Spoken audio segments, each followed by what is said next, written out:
My parents have been married for over 55 years. Lydia, how long have you and Ted been together? 59. How about Jim and Joan? 57. 67, okay. Judy and Bill, what are you? 61. Does anybody, no one can top 67, right? Does anybody have parents who got it that far before they passed? Or what's a lot of years? 55, or Holly and I have been married for 13 years. That's kind of a long time. Even being married for 13 years, I think I can say that you get in sort of grooves in a relationship. It can sort of feel like every day you're going sledding down a hill. And you start the day and you're at the top of the hill and every possibility seems open, but then you jump in the sled together and you find kind of a familiar path that you've gone down before. And because you've gone down that path the day before, or the month before, the year before, the sled just kind of finds its way there. And sometimes it's a dangerous path. So it's a certain tone of voice that you'll hear from the person that you're with. And maybe if another person was there, they wouldn't even notice the tone. But because you've been with them for 40 or 50 years, it has this certain effect on you. And it just accelerates the antipathy and it gets really bad. Or maybe the path that you find is a really good one. And it's like you're seeing a huge tree in front of you, and it feels like you're going to just run into that tree, but just at the last minute, the path veers, because you both know when the pressure is rising to take a step back, to relax, to respect the otherness of the person, to just be quiet, to give them a hug, whatever. But we kind of have these routines that develop in a relationship. And my parents have a routine from their 55 years. They have a path that they go down when they go sledding every day, so to speak. And the path that they go down always involves something with a house. Fixing up a house, or a piece of furniture, or a church, or a piece of furniture at a church. And they love it. They're always thinking about it. But it's kind of difficult. Here's how it goes. My mom will see a house or a piece of furniture that she thinks is beautiful or that has just great potential. And it'll fill her imagination. And she'll say, John, what if... da-da-da-da-da-da-da. And he'll listen and then say, that'll never work. And then he'll help her with her idea, and it will work most of the time. So this is their routine, and they've gotten so entrenched in this routine that I think both of them are kind of detached from reality. My mom is unable to identify what is really absurd or ridiculous or impossible because every suggestion that she makes to my dad, he immediately vetoes. So in my dad's eyes, it can seem like refinishing a dresser is as unlikely as flying to the moon. But my dad very successfully helps my mom refinish dresser after dresser after dresser, and he undermines his point because he said it was impossible, but he does it over and over and over again. So my dad is always under-promising and over-delivering. He's 78 years old, and he has lived more years than his own father or grandfather. He's in good health, but I'm not so sure he's all that pleased with this. I think he's worried that living so long and being healthy might make him appear kind of brash or overconfident. Like in his mind, he imagines people looking at him and thinking, look at that old guy. He's just so strong and healthy, and on he goes. So my dad is very careful, very cautious, doesn't overpromise. I played high school basketball, and the season just happens during the winter, but you play year-round these days if you're in youth sports. So we played year-round. And in the summer, we traveled across the country playing in tournaments. And our summer league coach was not our regular coach. He was just a basketball lover who was kind of involved in the high school. He was an insurance salesman. He had thinning black hair that he slicked back. He drove a Lincoln Town car. He always wore short-sleeve polos that he tucked into khaki shorts, and his belly kind of hung over, but his legs were still muscular, so you could kind of see that he used to be an athlete back in the day. And he was always very eager to tell you about when he was an athlete 30 or 40 years earlier, how he was such a good basketball player and how John Wooden from UCLA was going to offer him a scholarship until he blew out his knee. I'm not sure if the stories were true or not, but they were really interesting. He was a good salesman. He had a lot of ideas. And with all the traveling that we were doing across the country, we needed money. So, on a spring evening, the basketball team got together in a classroom at my high school, and all our parents were there.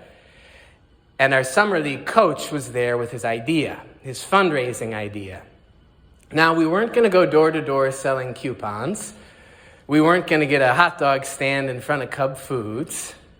His idea was that these 12 uncalloused, naive, helpless teenage boys were going to get tool belts and hammers, and we were going to build a house.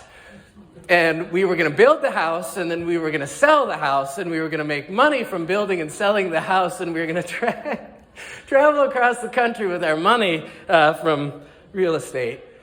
And I remember, he was a good salesman. I remember he was telling this story, and all the kids were quiet, and some of the parents were just kind of nodding along. And I was thinking, like, am I going to have to build a house this weekend? I want to go to the movies. Then my dad raised his hand.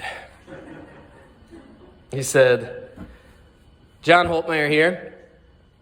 I've just got to say there's no way this plan will work. These kids have no idea how to build a house. There's no way we could sell any house that they built for profit. And if we could do that, we shouldn't do that. And that pretty well ended the plan. Even though we didn't raise tens of thousands of dollars, we still got to do a little bit of traveling. We went to a basketball tournament in Iowa, and while we were there, the insurance salesman took us all out for steak dinner. It was a lot of fun. We were kind of mediocre, though, so it doesn't really matter. 2 years later, everyone was basically done playing basketball. But now I have this story I can share with you. If my dad wasn't such a pious churchgoer, and if he hadn't heard these verses from Isaiah 70 years ago when he was in a small Lutheran school on the Nebraska prairie, if he didn't know this plan, if he hadn't heard these words, and if Isaiah was appearing to my dad in some high school with a fundraising pitch and said these words today, he will not cry or lift up his voice or make it heard in the street. A bruised reed he will not break, and a dimly burning wick he will not quench. He will faithfully bring forth justice. He will not grow faint or be crushed until he has established justice in the earth. If my dad heard that plan, he'd say that'll never work. And he wouldn't be alone. There are a lot of Christians these days who don't believe that Jesus could really do anything with the world that we have. Russell Moore used to be the president of the Southern Baptist Convention. Southern Baptists are serious folk. They read their Bible, they take it very literally. But Moore said that when he was working, he would meet pastors and parishioners who didn't really take seriously Jesus' words to show mercy, to turn the other cheek, to pray for your enemies. Moore said that these people thought that this was just weakness. They heard about what Jesus actually said or actually did or actually believed, and they thought, that'll never work. Not in a world as hostile as ours. That'll never work. So this plan, a bruised reed he will not break, a dimly burning wick he will not quench. I don't think it'll work either. A real leader knows how to stamp out weakness. A real leader takes a bruised reed and breaks it in half and throws it away, puts out the lights that don't work, and surrounds himself with bright light, strong roots, I think. He will not grow faint or be crushed. I don't know if that'll work either, because a real leader is realistic. They know what will wear you out. They know that you get exhausted. They're careful. So this not growing faint, not being crushed, it's not realistic. It won't work. Or he won't cry or lift up his voice or make it heard in the street. I don't think that'll work either. Matthew in the New Testament, quotes these verses from Isaiah. He quotes them in the midst of Jesus' ministry because Jesus is performing cures and miracles. And most puzzlingly, after Jesus heals someone, he will tell them, "Don't tell anyone what I've done." And this is confusing. So Matthew explains it by going to Isaiah and quoting, "He will not wrangle or cry aloud, nor will anyone hear his voice in the streets." Nor will anyone hear his voice in the streets. That'll never work. I've been your pastor for about a year now, and for the past year, I have been working really, really hard so that people know about this church. You called me to do this. You called me to be your leader, to oversee the life of this church so that we can grow in strength and fitness and be the body of Christ. And I'm leading you, and it's working because you are working. You are coming to church, and you are inviting your friends to come to church, and they're coming to church, and they're inviting their friends to come to church, and it's working. We have lights on our steeple. More people know about this place. It's working because our voice is heard in the streets. Just the other day, I was talking to our high school youth group, which must be like 20 or so people. And I told the high school youth group, "You've got to get the word out about this church. I want you to make a big sign and put it up in our back parking lot." So the 20 or 30 high schoolers that we have got busy, and they put up a big sign in the back parking lot with duct tape, and it's a little crooked, and some of the paint and tape is coming off. Don't get mad about our high schoolers. They're doing the best they can. But we're getting the word out about this place. We don't have a high school youth group, by the way, if any of you are wondering about that. But we are getting the word out about this place. There's more people here because you can't be quiet. You have to share this. So then what is Isaiah describing here? What is Matthew describing with this Jesus who is so odd, so quiet, who puts hope in things that seem hopeless? If you ever have guests over for dinner, before they come, you might ask them if they have any dietary preferences, if there are things they can't eat, or if there are things that they like to eat or like to drink. You do this because you want to prepare the way for them. You want to be a good host. But if we asked Jesus this question, what would we do? He's the King of Kings, the Lord of Lords, but a bruised reed he will not break. He won't put out a candle that should be put out. He won't grow faint. What do we do with this? Inviting Jesus over might seem like inviting over a teetotaling, gluten-free vegan for a dinner party. You just have to oblige their weird idiosyncrasies for a night and then get on with it. What do we do with this? Maybe we just host Jesus on one night. Christmas Eve. Jesus, you can come here. We'll play along. We've got a place for you on Christmas Eve. But let's be honest, you don't really fit with the power and noise and hustle and bustle that is ordinary life. Jesus, we're looking at your preferences and at your resume, and we don't think we really have a place for you here. It'll never work. And we're not saying this blindly. We have a lot of experience here. All the years of marriage or life. Wisdom that has been hard-earned. I think of that Hemingway quote, "The world breaks everyone, and afterward many are strong at the broken places." This is all of you. You are all very wise. You've lived and you've struggled and you've persevered and you keep going. You know how to live in this hard world. You keep going, but then we hear about Isaiah's plans. New plans.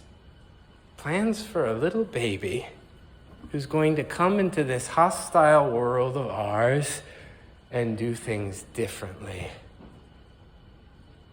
That'll never work. And how do we know this? We just do. Because we know the world. We've lived. We just know. Sometimes kids will ask you why over and over and over again, and you'll try and play along, but eventually you get to a point where you just need to say, because I'm your father or mother or grandfather or grandmother or teacher, and because I say so.